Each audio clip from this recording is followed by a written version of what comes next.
રામનો જન્મ, ધર્મનો પ્રકાશ. અયોધ્યા નગરીમાં રાજા દશરથ હતા. શક્તિશાળી રાજા, પણ એક દુઃખ સાથે.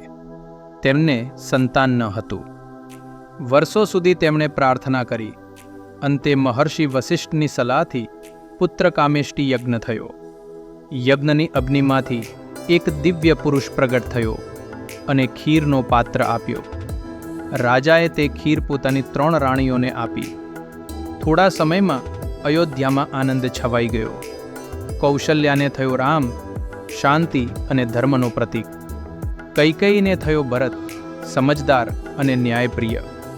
સુમિત્રાને થયા લક્ષ્મણ અને શત્રુઘ્ન, વિશ્વાસ અને બલિદાનનું સ્વરૂપ. રામ બાળપણથી જ અલગ હતા. તેમના ચહેરા પર શાંતિ, આંખોમાં કરુણા અને હૃદયમાં સત્ય વસ્તુ. અયોધ્યાના લોકો કહેતા, આ બાળક નહીં, ભગવાન પોતે છે. આ રીતે ધર્મનો પ્રકાશ ધરતી પર આવ્યો અને વાર્તાની શરૂઆત થઈ.